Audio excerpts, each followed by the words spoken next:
Private members' business. Item number 437 outside the order of precedence, standing the name of Mr Buttigieg, relating to a further order for papers concerning transport asbestos registers. The Honourable Mr Buttigieg.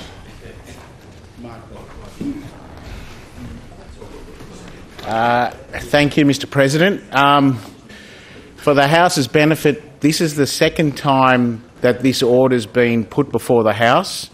I understand my colleague John Graham has some similar SO52s which have been previously rejected by the House, so you might want to consider that context. The reason we were given... Honourable Member would like to move the short form, please. I move the debate be had in short form, President. Thank you. The reason we were given... the Honourable Member, I'll put that first. Sorry. I'll put the motion. The question is the motion of the member. I'll put it. Those in favour say aye. Aye. Against say no. The ayes have it. The ayes have it. Please proceed. Thank you, Mr President. The reason the previous SO52 was rejected was a technical interpretation of the Act which said that the Minister didn't have direct control over sub-entities. We were asking for vital information, asbestos registers, health management records, which workers in that industry, in the rail sector in particular, rely on in order to be able to tell when they're in environments which is not conducive to their good health. In other words, the place is riddled with asbestos. We need to know where the asbestos is, and we need to know what our exposure is and whether or not we're going to be subsequently covered down the track if anything comes of it. So we had to rephrase the SO52 in order to specify the sub-entities that apparently the Minister does have control over, so that the SO52 would be accepted. Now, it's clear under the Act that the Minister does have direct control, but we're not going to quibble with that. We've got advice from the clerk to say that the technicality was correct, so we've resubmitted the SO52. Now, just to give the House some background context, the unions in this sector, in particular the ETU, but also the RTB and other unions, have been asking for these things for about 2 years. And all we get from State Rail and those sub-entities associated with that transport cluster is obfuscation.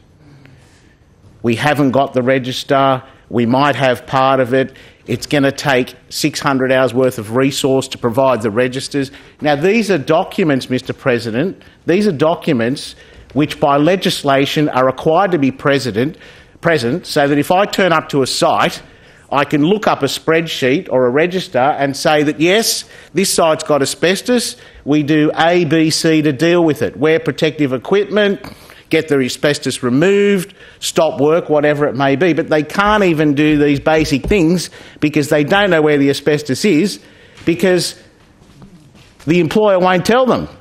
They're required to have the registers by law, and the unions tried to do it through GIPA requests, through correspondence with Railcorp and those other entities mentioned in the SO52.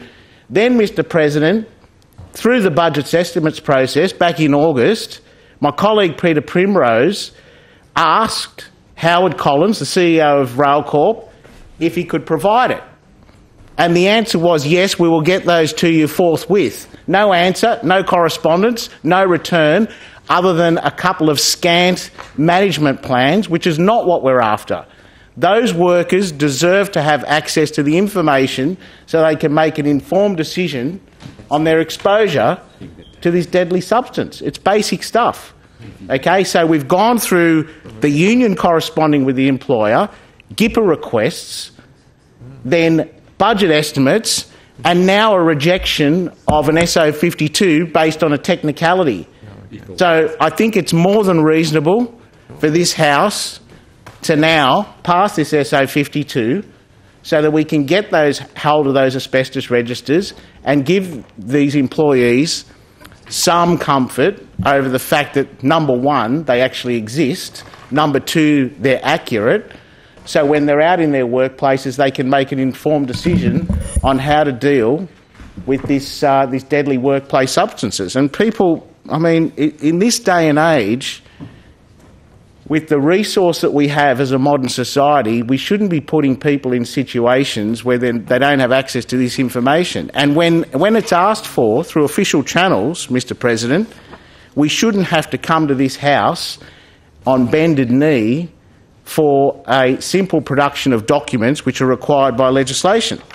So I ask that the House, it's been put up for the debate, that's fine, let's have the debate, but please, I appeal to members' common sense and goodwill and ask that you agree with this proposition, because we've been through the proper process. We don't want to have unnecessary requests and resource drain on government instrumentalities if we don't have to, but in this case we've actually been forced down this path. And to be constantly pushed back by bureaucratic delay and excuses is not good enough. And if we have to use the House to extract the information for the benefits of those people in the workplace, we will, we have and will continue to do so. So I ask for your support. It's a reasonable request and I commend the motion. Thank you. The further speakers? Minister Trudeau. Yes, thanks, Mr. Acting President. The government opposes the motion, and from the outset I wish to make it clear to all members of this place that the government recognises the House's right to call for papers for legitimate purposes. The government objects to the rewriting of history in the manner in which the honourable member has just sought to do. Mr. President, if members of the House vote in favour of this motion, and I make this very seriously, this point, in relation to transport asbestos registers, they will be responsible for diverting critical resources away from the community, including bushfire-affected communities, for no reason other than the laziness of the members opposite. Mr. President, the members of this place also need to know that in order to comply with this resolution, some staff at Sydney Trains who are currently working with regulators to investigate the cause of the tragic derailment of the XPT train last week in Victoria will now need to be required to stop work on that project just because the opposition opposite are too lazy to get their drafting correct the first time. Shame on them. Mr. President, to suggest that there is some secret plan by this government to prevent the House from holding it to account is absolutely untrue. The fact of the matter, Mr. President, is that those opposite are finally waking up to the fact that their repeated lack of attention to detail in how they draft their notice of motion has meant that they have failed to yield the treasure troves of documents which they seem to want. It's not the government's responsibility to do those opposites' work for them. The documents that those opposite requested last year from the wrong agency have nothing to do with the recent machinery of government changes. It is, however, convenient for them to mislead the House by claiming it is. Nothing has changed in the transport cluster other than the merger of Transport for New South Wales with Roads and Maritime Services. The fact remains that those opposite are lazy in their drafting and have gotten their notices of motion wrong time and time again. But let me also make this point, Mr. President, they're critical points. This is a call for papers within 6 days. Public sector agencies with management of control of a workplace are required to keep asbestos registers on site. Mr. President, there are hundreds upon hundreds of workplaces in the transport cluster right across the state that hold asbestos registers and other legislative compliance registers. There are also hazmat registers at each of the hundreds of transport-owned properties across the state. In addition, contractors maintain asbestos registers at each of the thousands of infrastructure projects this government is delivering across the state. Turning to legislative compliance,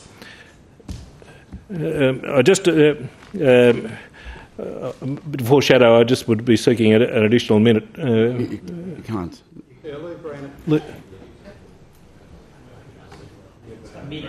minute. Yeah, okay. Is there any objection? No objection, please. 1 minute. Turning to the legislative compliance in paragraph B and E, if this is read to include all registers, it could include any register under any act and would include heritage registers, biodiversity registers, health monitoring records, and the list goes on, as well as asbestos information. These all have to be reviewed and re-identified. Mr. President, we are talking about thousands upon thousands of documents. It will take thousands of hours to respond to this overly broad order. To expect that all documents can be obtained and tabled within 6 days is just quite frankly absurd. We are talking about a number of workplaces ravaged by bushfires, which are now going to be required to stop their critical work, restoring and delivering services to their communities. It is simply impossible for the transport cluster to comply within 6 days. Members are now on notice that any return to this order cannot be complied with within the time frame required. Thank you. Any further speakers? Mr. Shoebridge. Oh, Mr. Assistant President. Mr. Assistant President, I stand on behalf of the Greens to speak to this motion and support the intent and the thrust of the opposition's call for papers. There are a few more important things than ensuring you get the asbestos register right and that it's readily available to employees and unions, so as they can ensure the health and safety of the workforce of all of these entities, whether it's Sydney Trains, TrainsLink, State Transit, Sydney Ferries, Railcorp and Sydney Metro. And I'm not going to go and traverse the history of why we're here. I think it is unfortunate that there wasn't more cooperation and assistance between the government and the opposition in getting to the thrust of what was required from the original SO52. If there were technical drafting deficiencies, well then, you know, we could avoid a lot of these ongoing fractious debates by the government saying, well, if this is what you're intending to do, these are the entities you should address it to, this is where the information is being held, rather than this shadow boxing that we've had between the opposition and government. And it's made all the harder by the extraordinary number of changes to the machinery of government, to these new 6 super agencies that's been created. So a little bit more openness from the government. If they're aware of these kind of technical issues with the drafting, would avoid a lot of this fractious debate. And I'd urge the government to engage in that process more fully in the future. How many are on the list? But the... I beg your pardon? It's disorderly to engage. Maybe I won't move these amendments if the government's got an issue. However, we've had a look at the scope of the documents being requested by the opposition, and we can see that there's some documents that are needed for a timeliness. I think it's reasonable for 6 days for the asbestos registers. That should be online. It should be readily available. And if it's not, you've got a major problem. And so we don't have an issue with the 6 days for the asbestos registers, but in consultation with both the opposition and the government, we would suggest a number of amendments that kind of come to a halfway solution on this. And I will read on to the record our proposed amendments. Mr. Assistant President, I move that the question be amended as follows. 1, to omit paragraphs 3B, 3C and 3D. 2, to insert after paragraph 3F the following new paragraphs. 4, that under Standing Order 52 there be laid upon the table of the House within 28 days of the passing of this resolution the following documents in the possession, custody or control of Transport for New South Wales: Sydney Trains, New South Wales TrainsLink, State Transit, Sydney Ferries, Railcorp and Sydney Metro. A, the health monitoring records for exposure to asbestos for Sydney Trains employees. B, the health monitoring records from 1 January 2012 for all New South Wales, Sydney Trains, New South Wales TrainsLink, State Transit, Sydney Ferries, Railcorp and Sydney Metro. Mr. Assistant President, I'd seek leave for an additional minute. Is leave granted? Leave granted. And C, any legal or other advice regarding the scope or validity of this order of the House created as a result of this order of House. And 4, insert after paragraph 5. 6, at the time of tabling of the documents in 3A, that the government provide a report on its work plan in regards to compliance with paragraph 4, including such information as is reasonably practicable regarding the health monitoring for asbestos of the employees of the entities in 4B. I'll explain what that does very briefly. In terms of the initial motion, it deletes 3B because I think that all legislative compliance registers goes well beyond the asbestos registers. There's heritage registers and a variety of others, and I don't think that's the intent of this motion, to go beyond that. But I think we're very clear about the asbestos register within 6 days. And it makes C and D, what was originally 3C and D, it extends the compliance period for those for 28 days, and it also requires the government to report at such information as it does have within 6 days about the asbestos health monitoring, as well as its work plan for compliance with the balance of the documents. And I commend the amendments to the House. Mr. President. The Honourable Adam Searle. Thank you, Mr Assistant President. I can indicate at the outset that the Labor opposition will be supporting the amendment moved by Mr Shoebridge. I just wanted to make a couple of contributions in response to the Minister for Finance. The Minister for Finance contends that there are no machinery of government changes which have impacted the original call for papers, and that and that the problem was due to alleged sloppy drafting on our side. Well, it's a matter of record that all members, when they draft these things, do take the advice of the clerks, drawing on precedents and directing attention to the relevant agencies. And it is true that in transport there have been significant changes, and in this case there was a non-production because of the name of the legal entity holding the documents was not one of those originally named in the resolution. But the Secretary of Transport, Mr Staples, has control and direction of all of the agencies in that transport cluster. It was within his power to produce the documents, and if I'm not mistaken, he and his minister were two of the persons to whom the resolution was directed. And I'd remind the House and the Honourable Minister and the Government of this point. It is in fact a courtesy of the House that we name individual departments. Yeah. Executive agencies, like the Crown, are essentially indivisible. They are creations of the executive. We could simply direct every SO52 to the Leader of the Government and to the Department of Premier and Cabinet as the central agency. Why? Because the Department of Premier and Cabinet is the agency to whom the clerk writes after every SO52 is carried, and the Secretary of DPC and his office coordinates the response across the whole of government. So it is a matter of courtesy that this House descends to the level of detail that it does. But if the Minister for Finance doesn't want us to do that and to hold the Leader of the Government and DPC accountable to go scouring through every department and agency, well, that can be arranged, Minister. So I would urge the Government not to be stupid about this and not to try and rely on technicalities and tricks like that.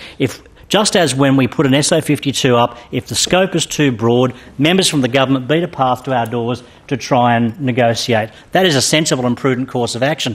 If the wrong agency has been named, they could do us the same courtesy, because we don't set out to misdirect a call for papers. The calls for papers are legitimate, they are forensic, and they are for good public policy purposes. And I would urge the government to approach SO52s not as a nuisance but as a usual part of business, and to engage with the process and to engage with honourable members around the details. Don't try and rely on legal technicalities, because it will not avail you. Thank you. The Honourable Mike Latham. Well, that was telling. Thank you, Mr Assistant President. On behalf of One Nation, we don't doubt the intent and sincerity of the Labor opposition on this matter. It is an important issue, asbestos safety. But listening to the debate, it's very clear that it would be irresponsible and untimely to be diverting resources from the investigation into the XBT derailment at Wallen in Victoria and also the bushfire recovery effort.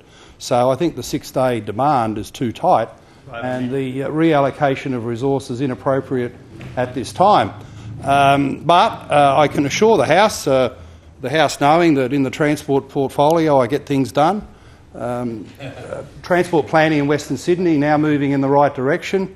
Leppington Car Park starting later this year, and I made inquiries about the asbestos register and the safety issues crucial for the workplace earlier today, and the department says they're doing all the right things, and they give an assurance that the issues are being resolved as quickly as possible. They are stretched because of these other inquiry matters, but I take them at face value on that, and I think the House can accept that assurance for the manner in which it was delivered. So we know globally it's been a mixed year for the Buttigiegs around politics. We're cheering on Mayor Pete in some respects, but unfortunately Mayor Mark's not going to get this one through as far as One Nation's concerned, because there was the drafting issue. The 6 days is too tight, but I would hope that if the department isn't doing the right thing, and at a more timely occasion this could be resubmitted, but now is not the right time because of the drain on the other resources and investigations. Any further speakers? No further speakers. The Honourable Mark Buttigieg in reply.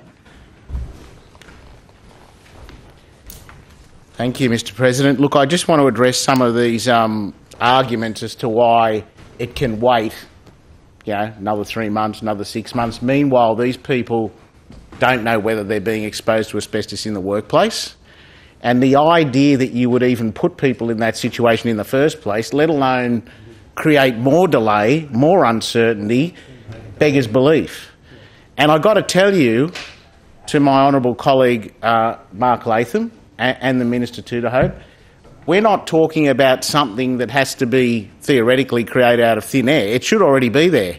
It's pretty much an Excel spreadsheet, right? So what happens is the organisation does a forensic audit of all the asbestos located through its workplace, if it's complying with the law, puts it into an Excel spreadsheet, and it's available to employees usually via online access or paper, but it's already there, Minister. It's not going to take 6 months of resource. Objections are disorderly. I ask you not to respond to the Minister. Please proceed. This is not something which is going to take 600 people working in an office for 2 months to produce. It's either there or it's not. Tell us. That's what we want to know. And if it's not there, we need to do something about it. If it's there, that's great. We can give it to the people. Now, in terms of the amendments moved by my colleague Mr Shoebridge, But they were very reasonable suggestions. The SO52 was drafted, I have to concede, a little bit broadly in terms of the all legislative compliance registers. So we're happy to knock that out. And essentially what the amendments do is allow more time for the production of the things that will take time. So the health monitoring records, whereby the identity of the employees needs to be redacted for privacy, admittedly that will take a bit more time because you can see the labour intensivity required to do that. So we're prepared to wear the 28 days for the health records, but we will not accept that you can't produce an asbestos register which should already be there in an Excel format or whatever format it is, by simply pressing a button or collating a number of spreadsheets. As I said, it's either there or it's not, and this is not resource intensive at all. That's over and above, notwithstanding the fact that there's already been 18 months of prevarication, obfuscation and delay. It's not good enough that these people trade off their health and their future because the government now wants to use a cop-out excuse for bushfires and XBT to say we haven't got the resource to do it. Not good enough. These people's health is in question and we won't wear it. Thank you. The question before us is the motion of the Honourable Mark Buttigieg, to which Mr David Shoebridge had moved an amendment. I'll put the amendment first. Those in favour of the amendment, please say aye. Aye. Those against say no. The ayes have it. The ayes have it. Now I'll put the motion. The motion now includes the amendment. I'll put the motion as amended. Those in favour say aye. Aye. Those against say no. No. The ayes have it. No. Division called? Yes. Division is called.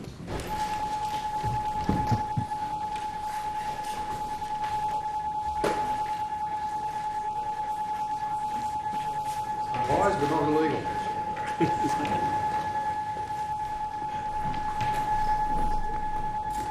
I won't try and fix it. You were. I won't. Well, do it again. Overly sensitive. Won't do it again. Yes, you will. No, I won't. Yes, you will. Not for you. How did I insult you, mate? You're like a toll toy, you keep bouncing back. You need to get everyone.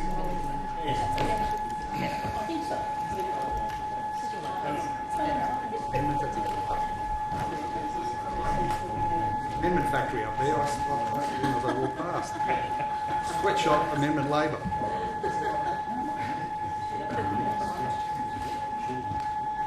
That's true. Pending his amendment. Anyway, we do some of the basis.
President. Yeah, good, thank you.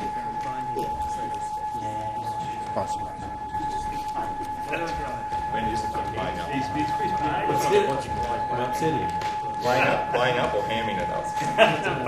It's such a fun line. And hard to tell. It's hard to tell.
Yours is a no, isn't it?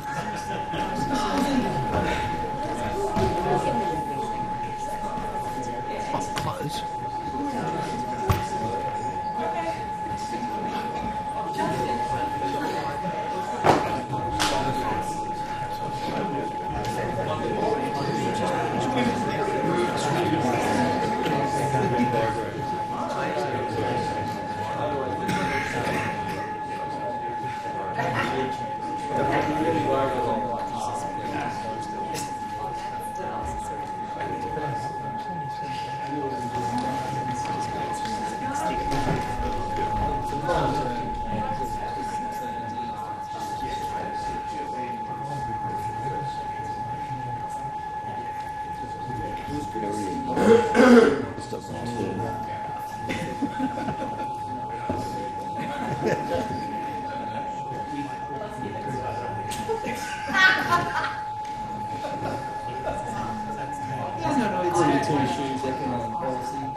Order. Lock the doors.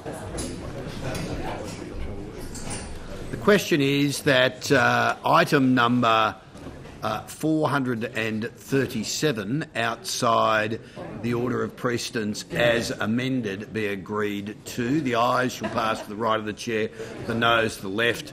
I appoint the opposition whip and the deputy opposition whip as tellers for the ayes, and the government whip and the deputy government whip as tellers for the noes.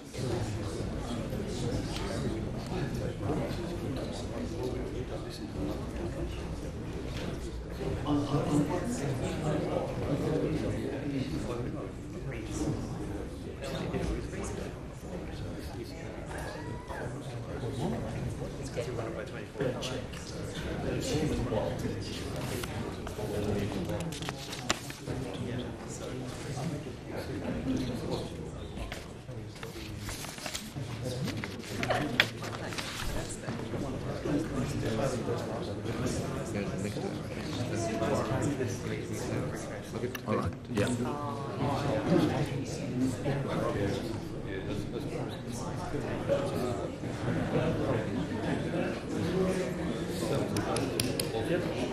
Can you just tell them?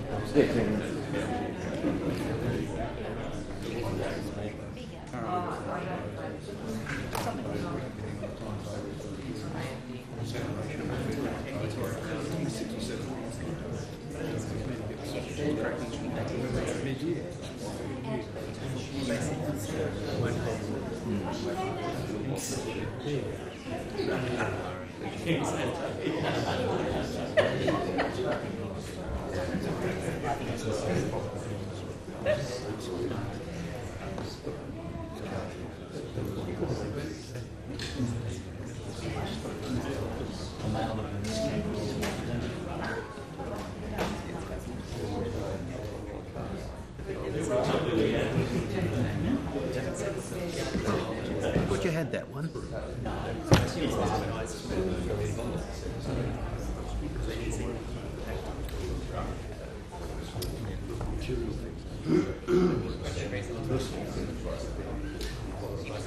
Right. There being 17 ayes and 13 noes, the question is resolved in the affirmative. Unlock the doors. Now, before we